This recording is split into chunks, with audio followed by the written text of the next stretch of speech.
Hello बच्चों, let's see this question.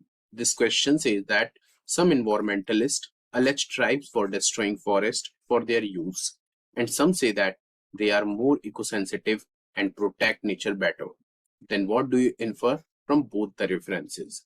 तो बच्चों, कुछ environmentalists ये मानते हैं कि जो tribes हैं, वो फॉरेस्ट को डिस्ट्रॉय करते हैं, whereas कुछ environmentalists ये मानते हैं कि वो ज्यादा इको सेंसिटिव हैं और नेचर को बेटर तरीके से प्रोटेक्ट कर सकते हैं।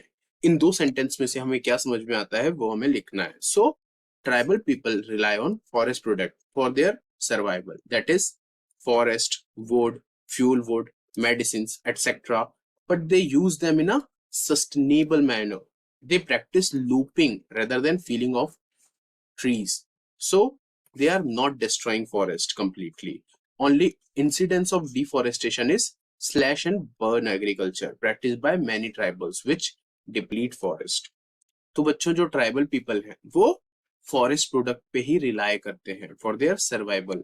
उन्हें फूड फॉरेस्ट से मिलता है, वुड फॉरेस्ट से मिलता है, उनका जो फ्यूल वुड होता है वो भी फॉरेस्ट से आता है, मेडिसिन भी फॉरेस्ट से ही लेते हैं। बट वो जो इनको यूज करते हैं वो एक सस्टेनेबल मैनर में यूज करते हैं और जो गिरी हुई पत्तियां होते हैं उनका यूज करते हैं और ये किसी भी तरीके से फॉरेस्ट को डिस्ट्रॉय नहीं करते हैं। बट एक जो एक्टिविटी है जिसे कि झूम कल्टीवेशन कहा जाता है और स्लैश एंड बर्न एग्रीकल्चर कहा जाता है, वो काफी ट्राइबल कम्युनिटीज प्रैक्टिस करती है जिसमें कि फॉरेस्ट खराब होता है। But these are not permanent destruction, as when they abandon the land after some year trees again grow.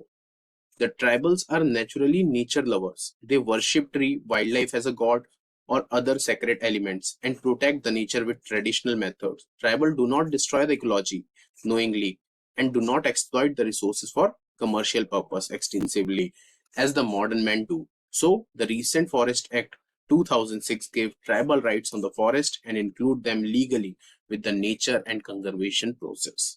But जो ये झूम कल्टीवेशन होता है वो कोई परमानेंट एक्सट्रक्शन नहीं होता है। जब वो लैंड को छोड़ दिया जाता है तो कुछ साल बाद वहां पे ऑटोमेटिकली पेड़ उगना स्टार्ट हो जाता है। और जनरली जो ट्राइबल्स हैं वो नेचर लवर्स हैं, वो ट्रीज की पूजा करते हैं, वाइल्ड लाइफ को गॉड मानते हैं और जो छोटी छोटी चीजें हैं उसको काफी सेक्रेड मानते हैं और नेचर को प्रोटेक्ट करते हैं विद देयर ट्रेडिशनल मेथड्स।